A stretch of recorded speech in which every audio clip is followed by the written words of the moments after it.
Well, welcome back to the next week's edition, season 3 episode. I think we're on 13. 16. 16. I'm so close.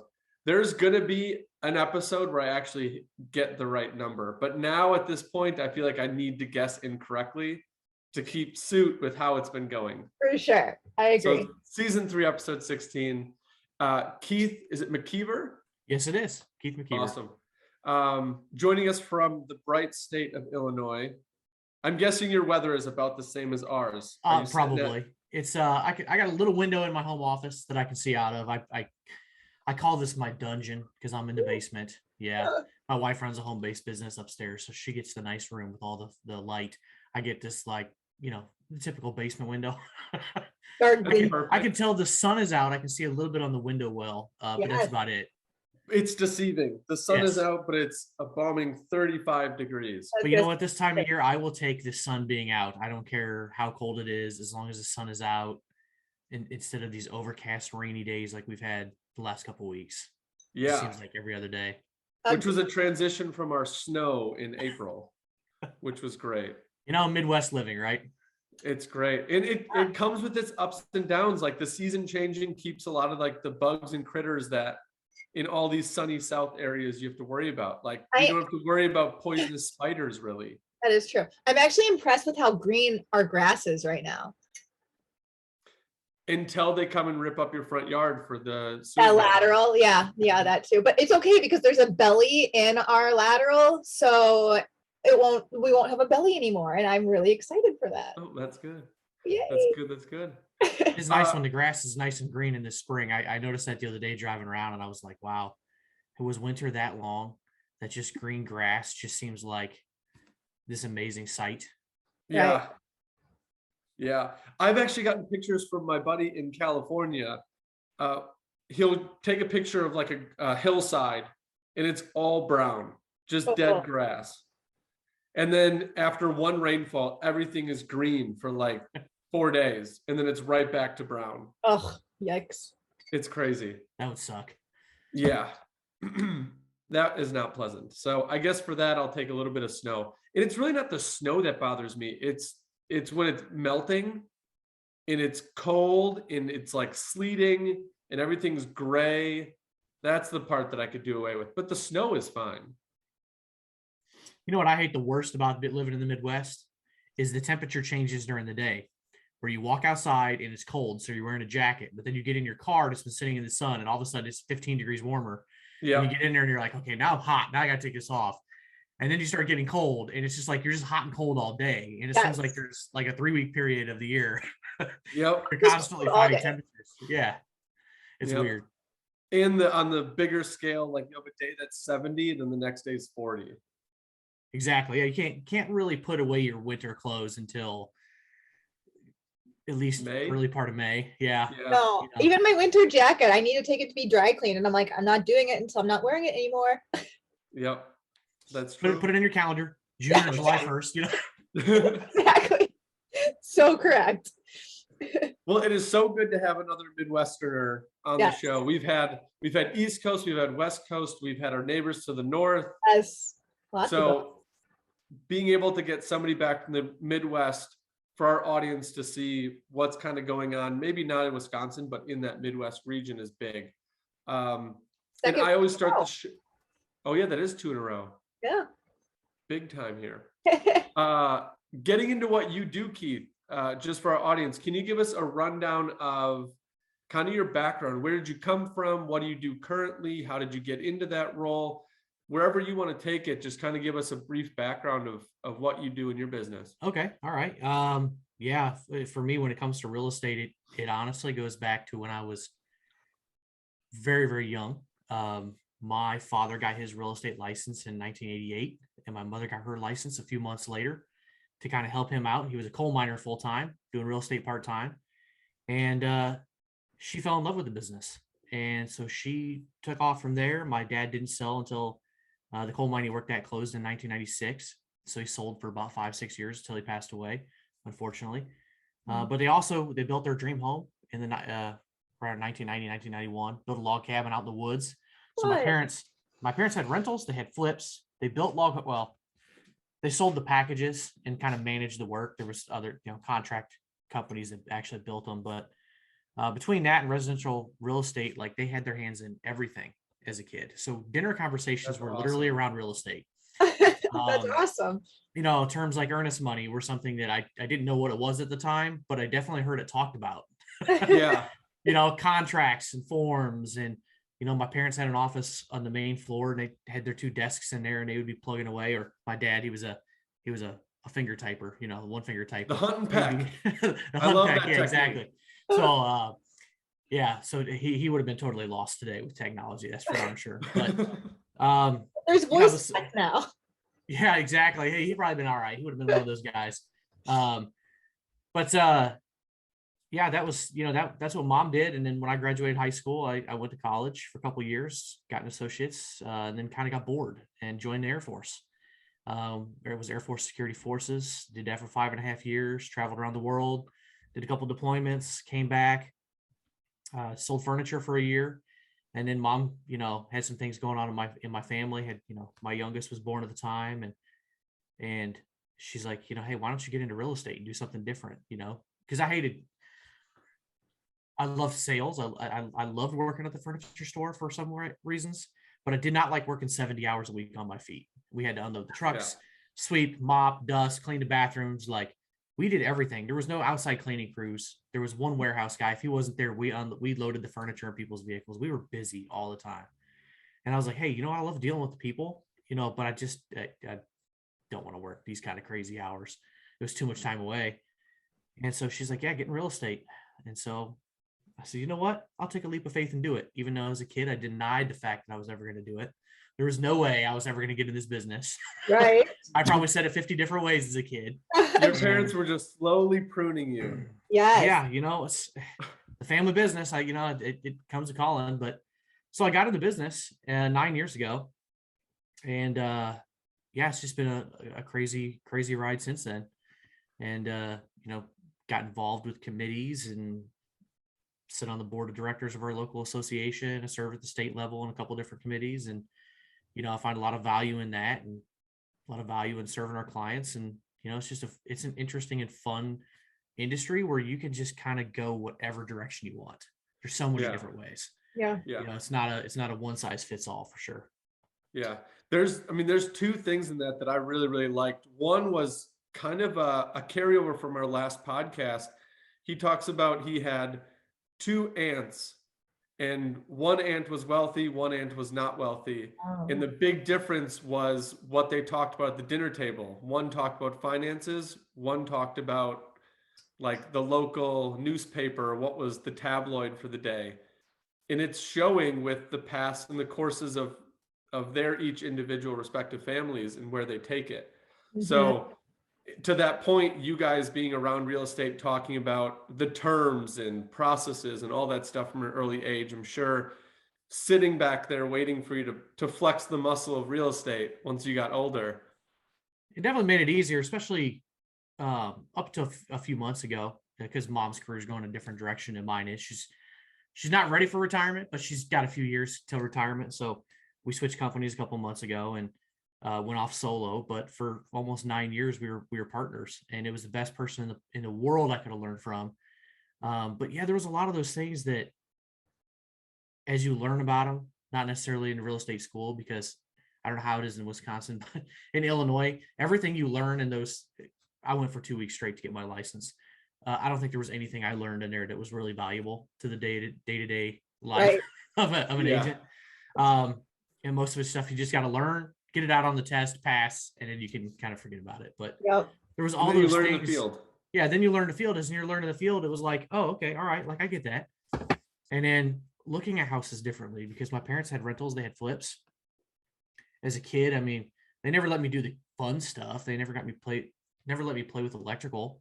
I was always the hold the flashlight kid. Oh, yeah.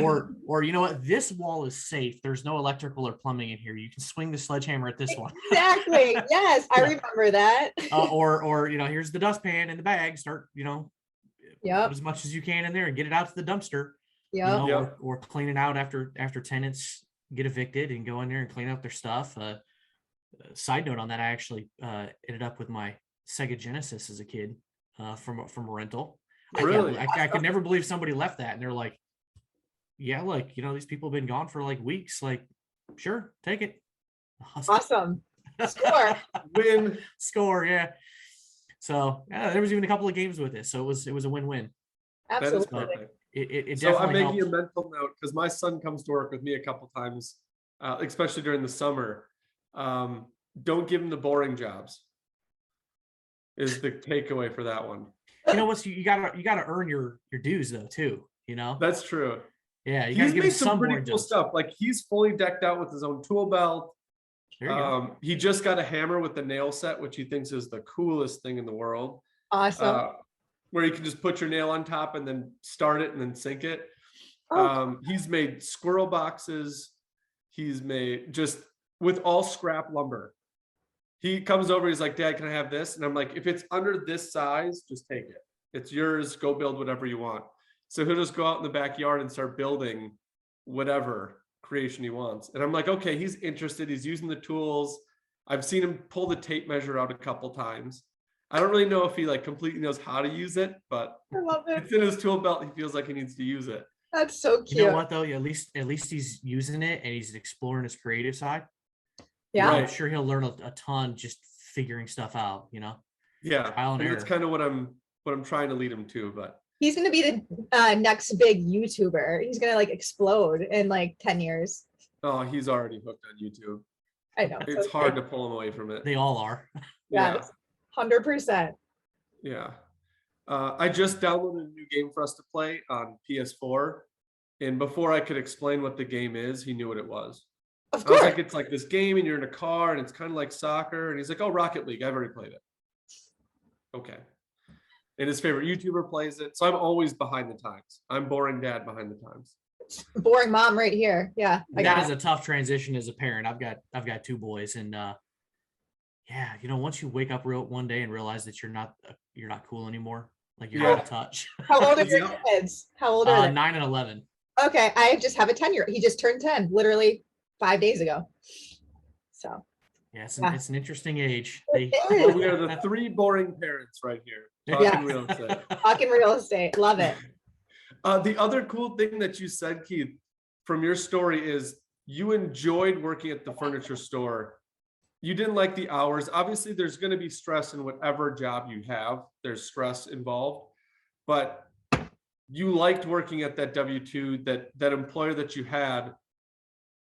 But it was not like you're, all right, I hate this so much. I find no enjoyment. I'm just going to go find something else to do. Because in my mind, that mentality usually carries over until you can enjoy what you're doing, even slightly. I always find it's better to enjoy what you're doing and go to something that you might enjoy better rather than just leaving because you hate where you're at. Because I feel like that just transfers. So it was a really cool mindset to say, like, I liked where I was at, but I was really intrigued with what could be. Like, that's a super cool thought to have. So Yeah, it was a pretty cool company to work for, and I think the thing that helped me is because that was my first job after the military, and so we had 2 managers and another sales guy and me, and then we had the warehouse guy. So it was such a small group of people that really helped my transition out of military. Just spending so many hours with those, and most of those guys ended up becoming like big brothers to me. They were most of them were a little bit older than me, but we just spent so much time together. Just having fun, moving. I mean, it was physically demanding to build furniture and move it around and load it up, but yeah, you spend so much time with somebody, you get to know them so well, and that was really what it was. And then people's families would come in, and sometimes Sundays somebody bring in a crock pot of soup or something like that, and instead of eating out all the time, because we did a lot of that too. But Yeah. just all that time together, some of the jobs sucked, just like anything else. Sometimes real estate sucks. Yeah. when sometimes you're- it gets super hard to stay positive. yes, if you're in places that are just run down and disgusting, or you got to go out in knee-deep snow for 4 days in a row and drive around in it, it kind of wears on you. But Yeah. and And with really that, was the even on people. those tough days, because real estate is so isolated, Like when you had those rough days when you were working at the furniture shop, you had a crew to kind of bring you up and level you out, and some good things happened and you could enjoy people and socializing. In real estate, sometimes, like depending on what position you're in, you may not talk to anybody your whole day because you're just in your office doing your things. And if you're having a bad day, there's no one else to bring you up. That's true. That's true. But the other thing is that, no 2 days are alike either. So if you have one of those bad days where, you're just running for 12 hours in a row, showing one house to another, or bad weather, or something bad happens, you know what? Tomorrow's a whole new day. It's a whole new opportunity, a whole new set of problems to fix. So, that helps kind of compartmentalize it, maybe. Just, it's in the past. It is what it is. You learn from it and you move on. Yeah. And you understand that in real estate, you're playing the long game. So these little bumps are little bumps. Let's keep them as little bumps. Yep. Right. Yeah. I mean, if a transaction even closes, if a transaction closes and it was rough for whatever reason, it could be any reason,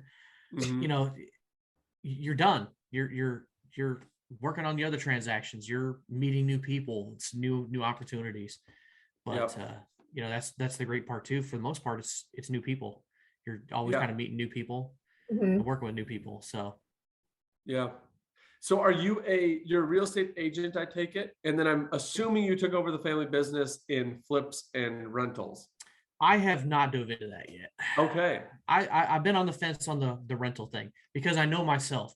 I'm too nice of a guy to knock on the door and say, hey, you're 2 months late. Where's my money? I got somebody could give me a sob story and I'd be like, oh, okay. All right. I'll give you another month. Right. That's just not my personality. Yeah. So I was kind of against it for a while, starting to look into it now, now that I'm like, you know what? I can't do it. I'll just have to hire a property manager to take care of that for me. I was just going to suggest. Yeah. Hire yourself a property manager. Hire yourself a bulldog so you don't have to be. Exactly. Because I just know I'm like, you know what? It's just not in my personality to do that. I'd like to, but yeah, I don't want to get taken advantage of. A lot of it, either for you or for people that want to get into real estate or have a rental and don't have that bone in them. I don't feel like I have that either. So when I move my tenants in, I talk to them about it. Real estate is a very dynamic industry. We're dealing with people. So I'll always be dealing with you. You'll always be dealing with me.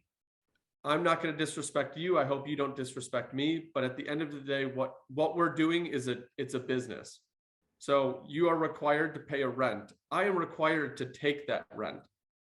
Like, that's just how this is going to work. And hopefully we don't run into problems. That's a transaction, not unlike going to the grocery store and I'm buying the groceries and I'm giving you the money. Like, yeah. Yep. And if I found if I do that ahead of time, it does ease the tension of if that does happen. Because obviously, if you've owned a rental property, I'm guessing majority of the time through COVID, it's happened where there's been a missed rent payment. So I know a lot of landlords who've had some serious issues with that. And I think another thing that comes to landlords too is personality, and not just the whole, like myself, knowing that I'd have to have that bulldog, like you said, right? But just some people just take that to an extreme. Yeah, like their personality traits, they should not be dealing with people in any way, shape, or form. Yes, it's great on them for investing in real estate, but they probably shouldn't be the face of things. Yeah, some you're more the numbers guy. Yeah, some people just open up their mouths and just open mouth, insert foot. Verbal vomit. Yeah, exactly. It's like, okay, you're not helping your situation any. Right. They just want to yell and scream and be mad at the tenant instead of like solving the problem. What's the problem here? Like, okay, you're out of a job. Like, okay, well, I mean, I can't help with that, but you still owe me. Like, what are we going to do about this? Yep. So yeah, and a lot of it, I didn't have the benefit like you did with your parents being involved in real estate and bringing you into the culture of it. I picked it up from YouTube and Spotify, like podcasts and videos, and listen to people who've been doing it for decades and how they handle certain like situations. And I'm like, all right, I remember this podcast once or this video once that talked about this. I'm pretty much going to take what they did and try to make it my own, but follow that pretty closely. And more often than not, it gets me through the situation, because some of these situations they're going through for the first time and I'm going through for the first time. So how can we come to a resolution? It's not that hard. We're both adults. We're both reasonable. We both want to be respectful. How do we figure out a solution to this, rather than me coming and say, this is how it's going to work and you're going to do it this way, and I don't care if you're upset. Yeah, that's kind of what I was alluding to was, when you've got reasonable people communicating, you can fix almost anything, but you get those people who just are unreasonable for one way, shape, you're never going to get anything accomplished. I don't care what end it's on. It could be the owner, property manager, could be the tenant. As soon as somebody goes unreasonable, all the rule book goes out the window. So, and communication's big. It's very delicate, because I always tell them, like, you're never going to bother me. You'll never bother me with a text or a phone call. You'll never bother me. Even if it's something that breaks that you didn't do anything, you'll never bother me. But let me know as soon as you know, because then I can start planning. And on some of them, like, you'll hit it off with a tenant or a couple people that move in, and now it's like, okay, I'm the landlord, you're the tenant, but like, we align and we could be friends, but where does that friend line end and start? And is that going to muddy the waters? It's a very unique kind of a place to be in with somebody, because you never want your friend to come to your door and say, like, hey, you owe me money. That makes it kind of awkward. that would put a strain, at least on the friendship. A little bit. Slightly. Yeah. And like, some of my tenants I'll meet when I'm out around town and they're out around town. And I mean, you're pleasant, but for me, I always try to keep my distance, just because I don't want that in the middle of it. Just keep it professional. Hey, we can be, good acquaintances. But that's like a limit. When you move out and I help find you a house, then we can become friends. When there's no other strings attached. Absolutely. Then we can be friends. When you move into that new front door and it is yours, and you no longer owe me money, you owe it to the bank. Yeah, that's a good point. Yeah. And that's why I try to keep it. Hasn't failed me yet. So we'll keep going with that.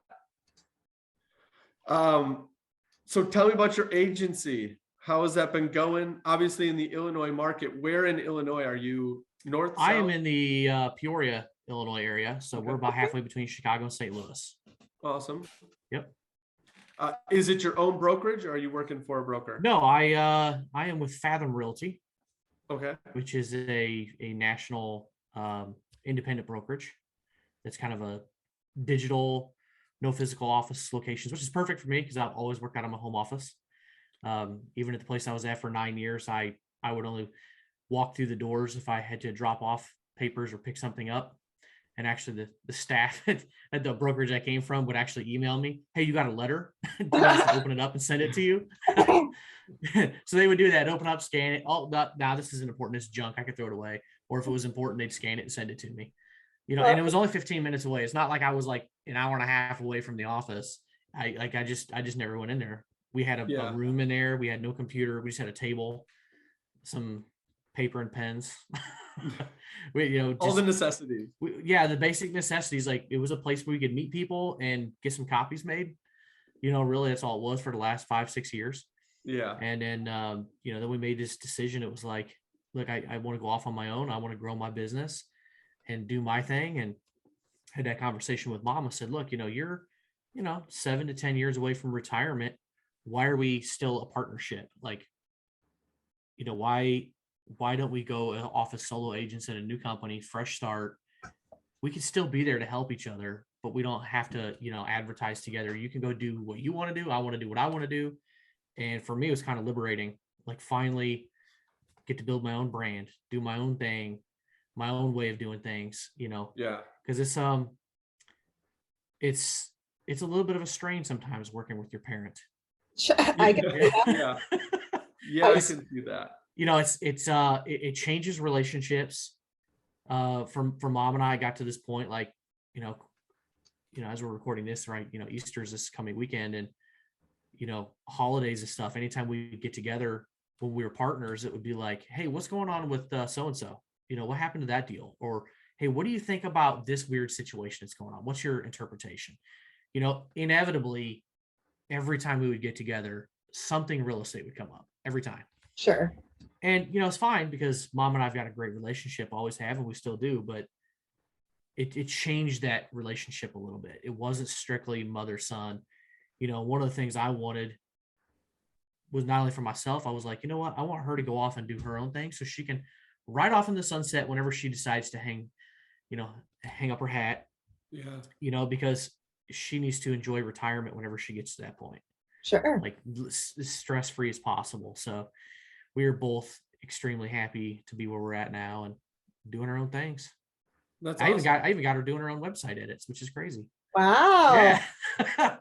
Tech savvy. Yeah, 20 or 30 minutes of showing her and some tips and tricks, and she's getting to be the master at Squarespace now. So Good for That's her. awesome. yeah, I'm impressed. That's awesome.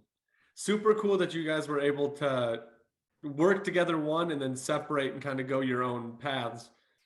Did you find that there was something that wasn't being fulfilled when you were in the partnership that you wanted to explore? Was it like an asset class that you wanted to go after? Was it a client that you wanted to go after? Was it an area? Like, what was the different aspect that you were seeking out going independent? Yeah. So when I got into business, I'd say the first like 2 or 3 years, I was learning from her. Every question I had was to her. She's been doing this for 34 years now, something like that. So she had been in the business 25 or so when I got in it. So then it reached a point where I had the confidence. I knew what I was doing. I had served on some different committees and felt comfortable finally, like hit the ground running, like really knew a lot of the different aspects of real estate.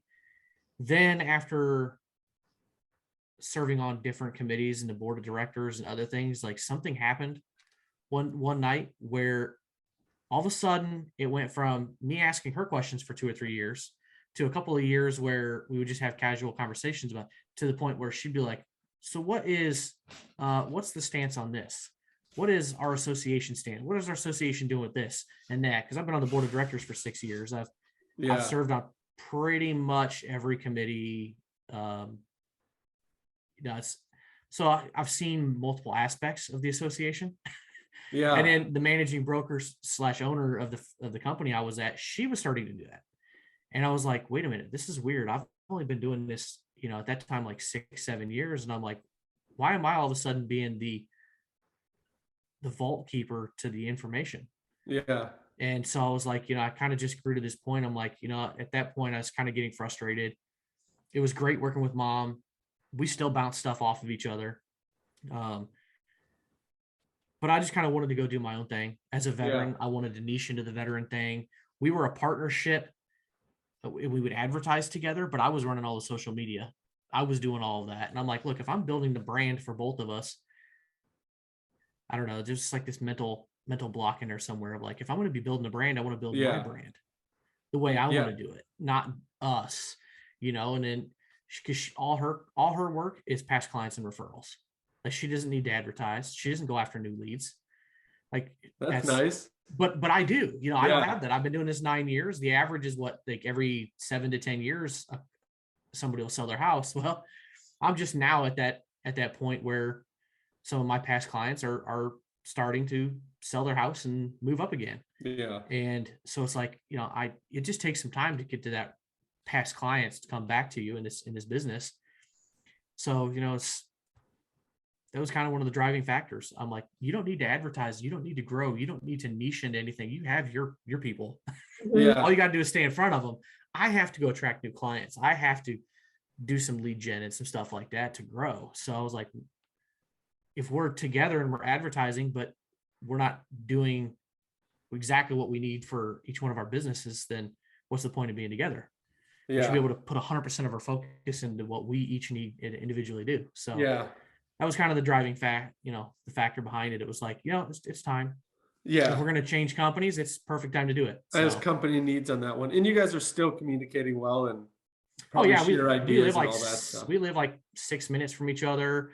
We both went to the same company. We actually bought kind of generic open house signs for the company, just so we could share them. Like, hey, let's just split the cost. Like, we don't need Yeah. that many. Like, let's just get a couple of signs and we'll kind of coordinate. Like, if you're having one this weekend, you have the signs. I'll schedule one for next weekend. Yeah. You know, like we That's work cool. together. And she at went it. to the same brokerage? Yeah, she went to the same brokerage. Awesome. Yeah, so we can. And I was going to ask you about the brokers, because you're seeing more and more of these, I'm going to call them e-brokers or I brokers, popping up where there's no physical office. It's all online, more like the nationally known, or I guess they do have individual state ones, but I was always curious to see what services they offer, how they operate, because that's the one brokerage sect that I did not interview into. I went to the big box, I went to the little boutiques. I didn't go to that electronic broker type feel. I think And maybe it was because I was early on and I was like, I want that physical support. Maybe I don't want the big broker, like the big box, but like even at a boutique, you can call your broker up on the phone, or you can email the other agents and they'll give you support. But what are you finding? Because you've done both, I guess. Yeah, You've done the I physical was at location. a franchise for 9 years, and I'll say, they had a lot of tools and stuff, design centers and stuff like that. Was not a fan of it. It was just kind of clunky, hard to use.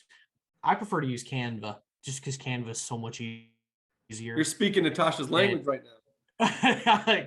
I'm probably in Canva like every other day, if either for real estate stuff or for my podcast or creating stuff. Like all my marketing guides, everything, they're all in there kind of as a template. All I got to do is make little tweaks and then, download as a PDF again. Yeah, here's the updated version. Quick and simple, right? And then it's my design. And I did take some inspiration from some of their stuff, kind of use it to you have to set my template a little bit. But, the broker that I had was like an office mom to us. She was wonderful. Still have a great relationship with her. She's actually on the board of directors with me. So, there's one guy between us, but she could reach out and smack me in the back of the head if she wanted to.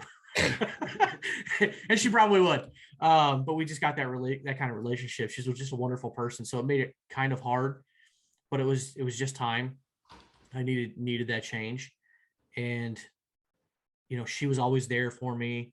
But that was one of my concerns too, was like, who do you call? Like, how fast do you get answers?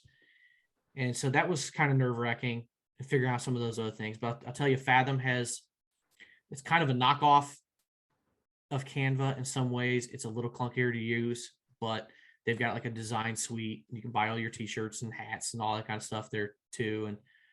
And as for a managing broker, my designated managing broker is in Ottawa, Illinois. So she's about halfway between here and Chicago, but she knows and understands the Chicago market, which is totally different than ours. But she also knows and understands, because they use attorneys. We don't use attorneys down here very frequently. I was going to ask you about that. So yeah, like they're very infrequently used. 98% of transactions don't have an attorney involved, other than, the attorney doing the title work. But in Chicago, it's, 5-day attorney reviews. Like attorneys are involved in everything up there. So she knows and understands both. And she's been responsive. I get an answer to just about anything that I can text her with. I'll get an answer within a few hours, because that was one of my concerns joining down here. I'm like, am I going to have somebody in Chicago or down by St. Louis that doesn't know anything about my market or how we do things, or are they going to be unresponsive? But so far, Gina's been great because it's all digital brokerage. Everything's in this backdoor portal.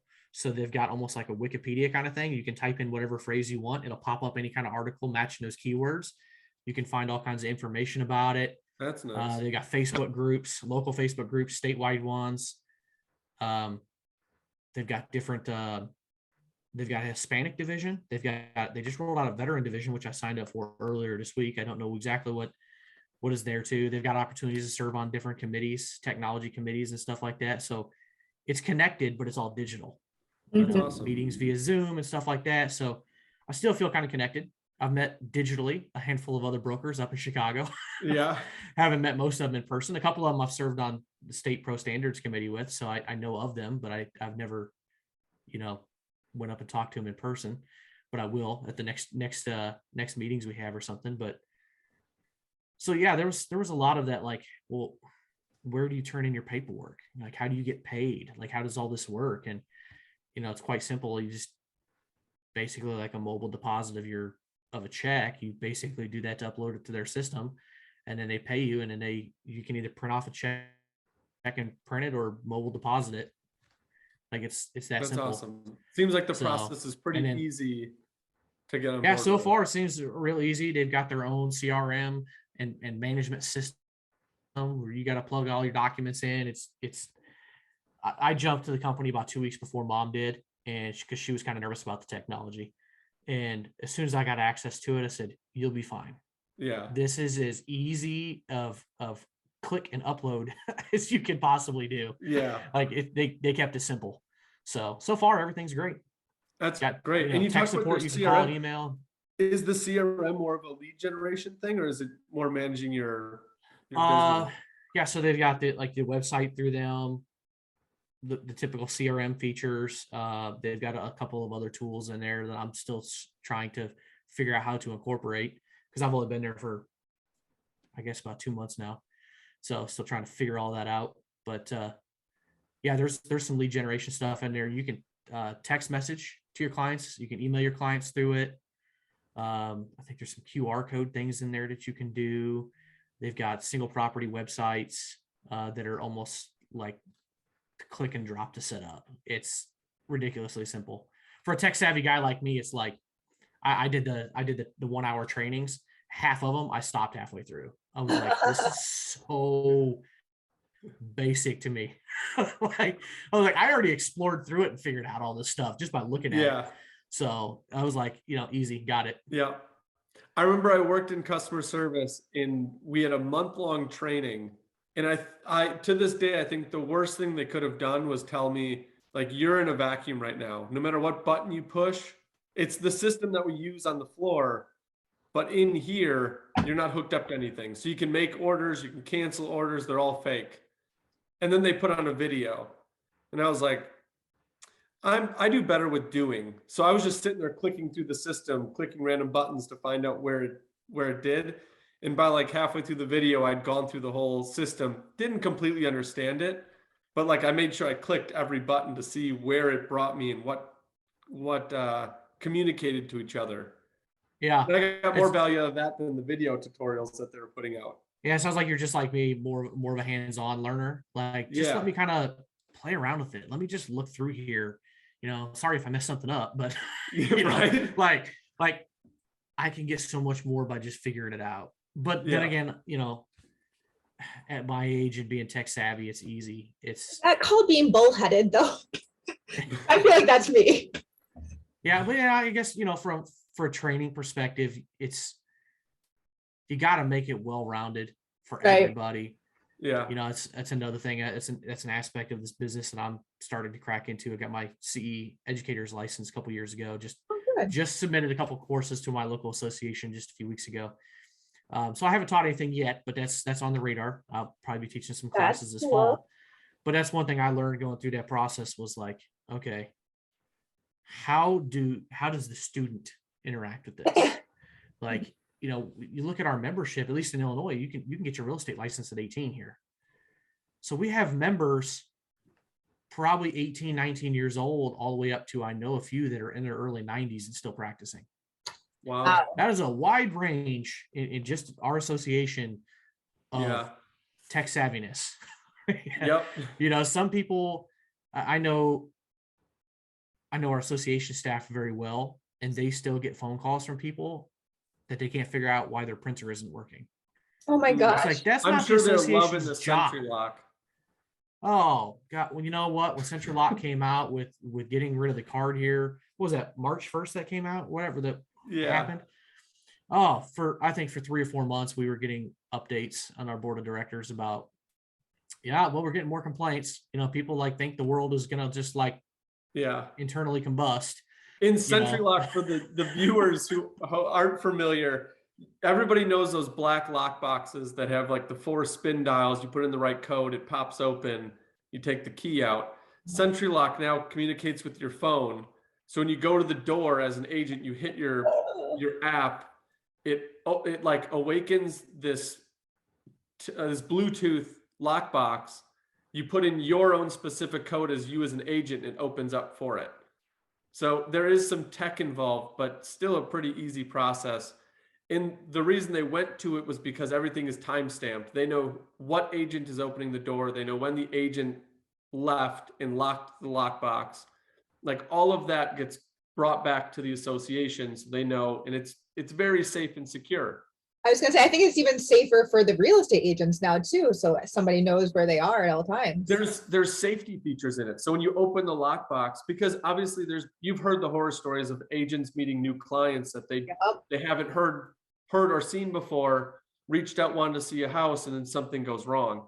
They've got like security features. So if I don't turn it off after a minute, it'll automatically alert police. That's really cool. That something is wrong.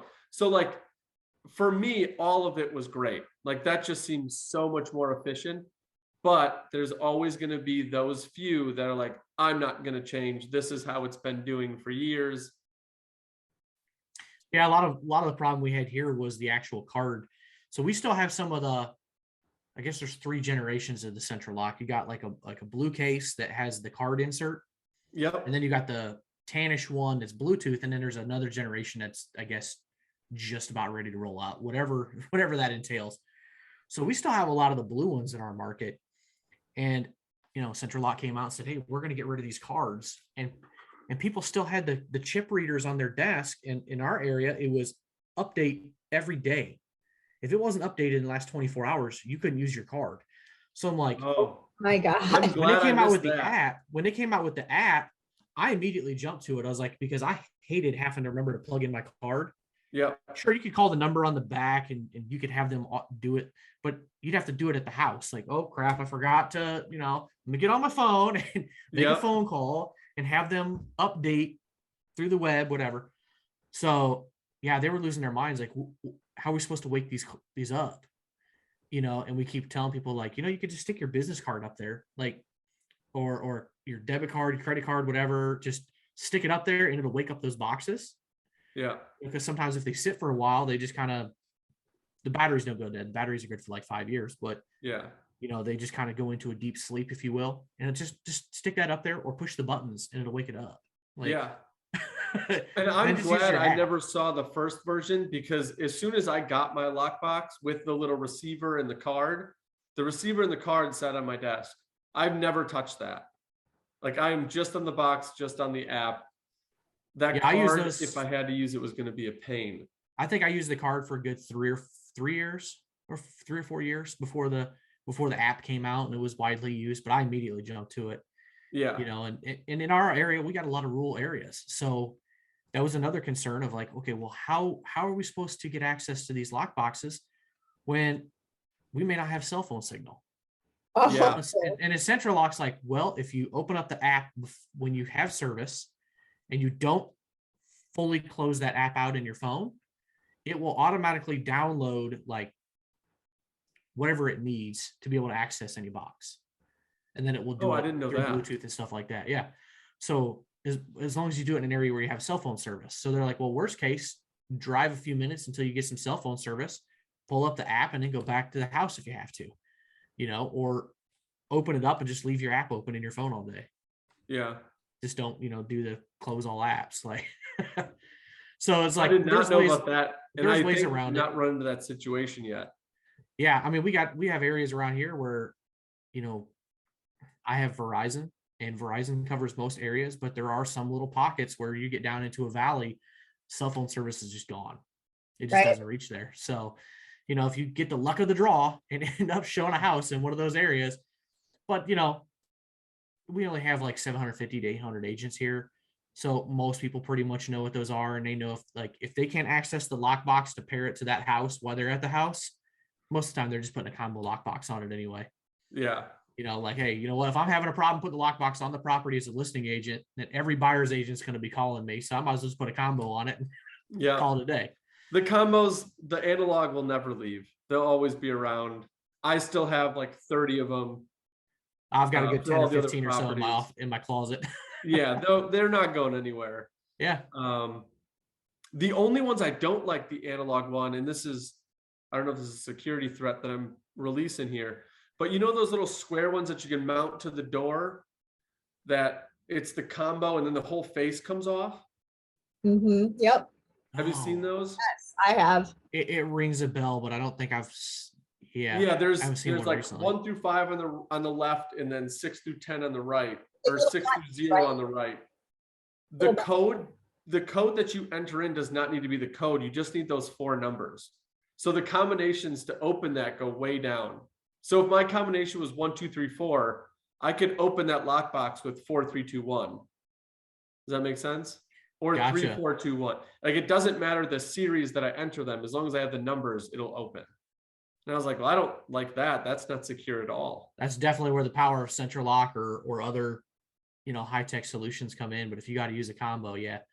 And one thing I always hate about those two, if something comes off, what do you do with it? Like, you stick it in your pocket, you set it on the porch. Right. Like, it's convenient when the door just opens and it's a hinge. You don't have to worry about, you just put the key in the door and it's there. Like, you can't lose it. Yep. Yep. Last thing, because we're coming on like 10 minutes, and I wanted to touch on this because you're an agent in Illinois. So unfortunately, you get this question.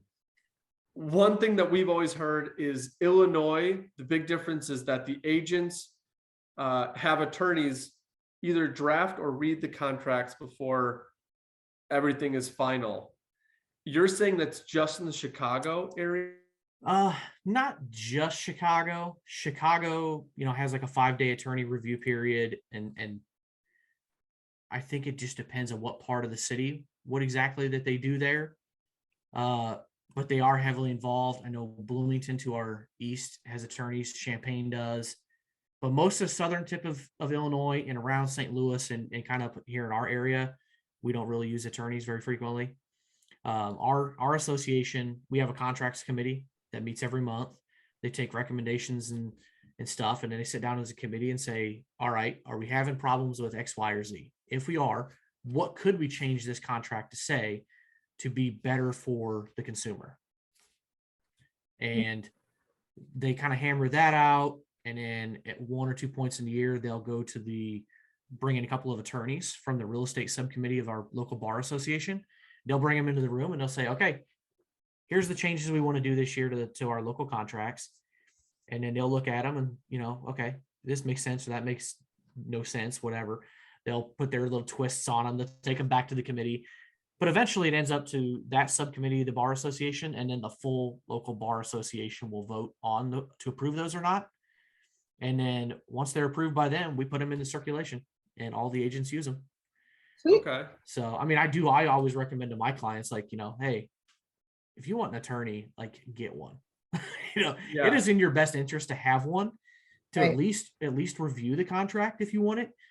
But I always do that same speech to buyers, like, look, this is why we don't typically use attorneys here. They have been looked over. They've got this full stamp of approval from the county bar association. All the attorneys here in our tri-county area are all familiar with them. They're all good with them, because they're looked at, they're changed pretty much every year. There's a couple things here, a couple things there. So that's and those changes how we come do it. from the county committees, not like the state. We have the WRA. So the committee of agents is within our MLS, or our association, I should say. Yeah.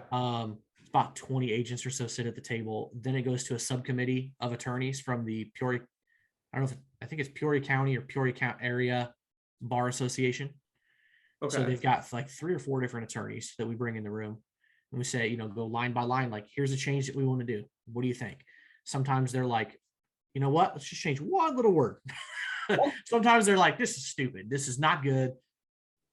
They know, because they're real estate attorneys, the full bar association is all types of attorneys. So they lean heavily on that subcommittee, so they're like, this doesn't work, or this is wonderful. This is great. We love this, whatever their feedback is. And so it's kind of a living, breathing document that gets changed once a year, and there's a lot of conversation. I was on that committee as the chair, I think 3 years ago. And there's a lot of work that goes into making those changes. There's a lot of thought process around it. Our contracts committee is probably the hardest committee to get on. And we try to have a good mix of experienced and newer agents on there for multiple perspectives. So we're usually pretty darn happy with the results that we get. Sometimes the Yeah. attorneys fire some things back that is like, okay, all right, you are the attorneys. Yeah. We think it sounds great, but you know what? It does have to stand up in law. So that's why they're involved.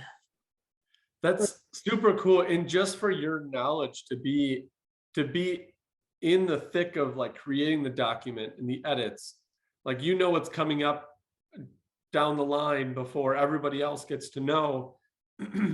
One, you get the sneak peek there, and then two, you get the background and the reference of why this is being Yes. put in. And And that that's was a huge thing, which is why, like early on in the show, you were talking about how people were coming to you asking questions. Mhm. And you have, I mean, you're in the thick of it. You get to see all the whys and the whos and the whats. that was a go on perfect the example, paper. because once those roll out, we have a training session available in person or Zoom to all of our members, you know, and then people will come up and be like, you know what, I really love that change. You know, what spurred that? Or well, I don't know about this. You know, what was the conversation around that? Like, why did you guys do that? Yeah. You know, and so it's like, if you're sitting at the table, you know and understand what that is. Mhm. Yeah. That's awesome. And I was going to ask you, how did you get started on all of the committees and the boards, and what was your first step into that? Because for all new agents, I don't know if new agents would be a good fit for maybe a board, but for those people to reach out to, like learn from those people. Yeah. So 2013, I got my license, and I think it was like midsummer that they came out with committee signups, you know, and I think I had a conversation with mom about it, but I also knew that I was a rookie agent, right? What's the best way to catch up is knowledge. Yep. The only way you're going to catch up with experienced people is knowledge. And how do you get that? You either read and learn, or you sit in the same room with people that are smarter than you. Yep. So I signed up for Young Professionals Network that we had active at that time. That next year, I signed up for Young Professionals, Fair Housing, and Contracts and Forms, and was lucky enough to get on contracts that year. And I stayed on that for, I think, 6 years. After a couple of years of being consistent on there, they were like, hey, you want to be vice chair? You know, then go up in the chair position, and then, you know, the immediate past chair. So I went through that. You know, ever since I've literally served on everything. I've also been on governmental affairs, on and off governmental affairs. I'm the vice chair of Fair Housing this year. I'm the vice chair of our Public Awareness Committee. I've been on a handful of different task forces. There's a long list. And you know what? And a lot of people are like, well, how do you do that? You know what? It's an hour meeting. Like, it's not that long. You know, I choose 2 or 3 a year, a couple of hours, like an hour a week is what it usually comes out to. About 2 hours. Okay. Drive there and drive back. It's like 2 hours round trip. It's like, okay, I listen to a podcast when I'm driving there. I listen, you know, go to my meeting. I listen to a podcast coming back, which I love podcasts as a podcaster myself. So like, you know, hey, it's a win-win. It squeezes that into my schedule somewhere. Yep. But I'm like, you know what? 2 hours a week. It's nothing. Mhm. It's nothing, you know. And in the board of directors, I mean, that's one meeting a month, you know, and I got on that somehow. I don't know how that actually happened. It was a couple years in, like I just got a phone call one day and like, you've been nominated for the board of directors. Will you come in and interview? So I go into this interview thinking it's going to be 1 or 2 people. No, it's like 10 past presidents and the association exec. And I'm like, okay, did not expect to. And how many years in were you at that point? 3. Okay. 3 or 4, something like that. Yeah. Yeah. Cause it's my 6th year. So yeah, I guess it was, right around that 3-year mark. So I'd only been serving on committees for a couple of years. You know, I'm like, well, what have I done other than consistently show up? I don't know. I don't know if that was enough to get nominated or not, but I'm glad and grateful, you know, that I've had that opportunity. So. Yeah, not a lot of people have those experiences. A lot of people are so inundated with working, and I'll call it in the business on their stuff, rather than going and taking the next leap and going into those groups and the boards and getting all the background information on that. I mean, sales are important, right? I mean, we all got to feed our family, but what that looks like for everybody is different. Everybody takes different paths. And I realized one of my passions in life is that I want to teach people.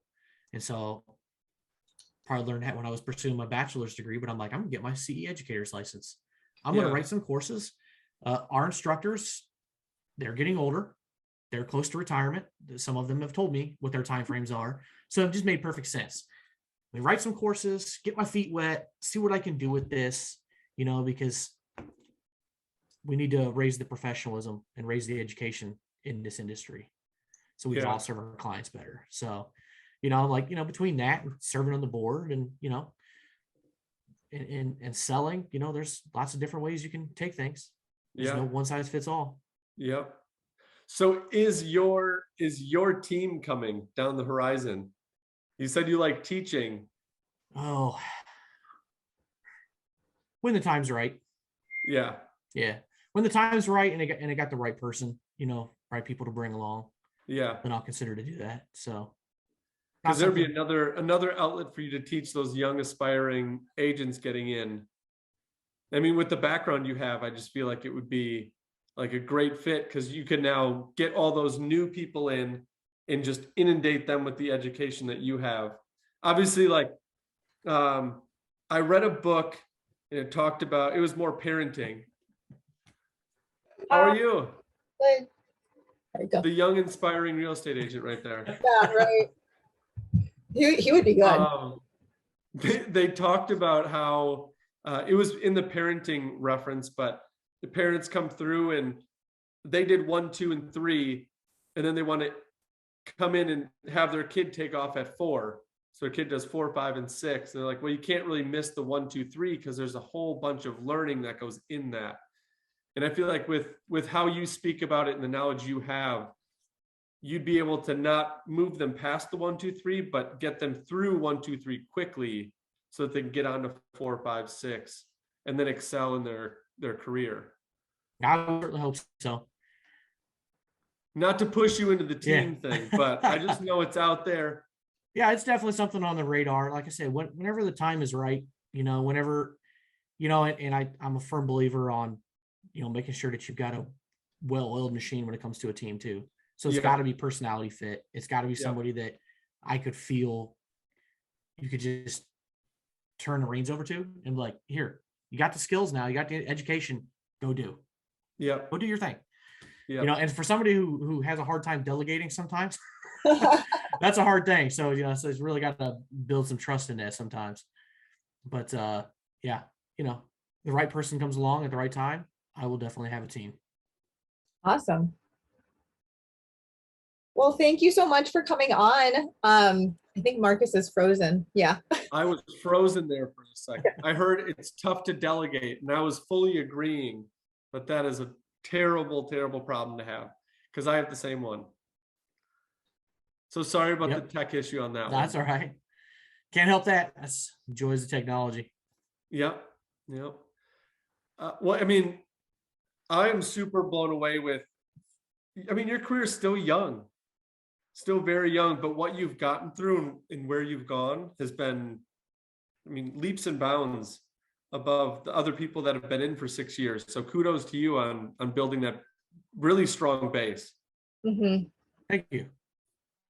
I'm looking forward to seeing where this all takes you in the next. You said your mom was in it for 30. She's what? 30? 34 years now. Okay, so the next 28 for you? 25 for me to catch up to her. I've been doing this 9 years now. So. Oh yeah, that's right. Yeah. Forgot about the early ons. Yeah. So that's gonna be exciting little. I'll call it an upswing because you're still growing. Yeah, there's a lot of years left. There's been a lot of growing over 9 years. I can only imagine how much more growing over 25. So yeah. I'm excited. Have you done any projections? Like where do you want to be? Not in 25, but in 5, or do you just take it day by day, month to month? I kind of set annual goals and stuff like that, but no, I don't really set projections.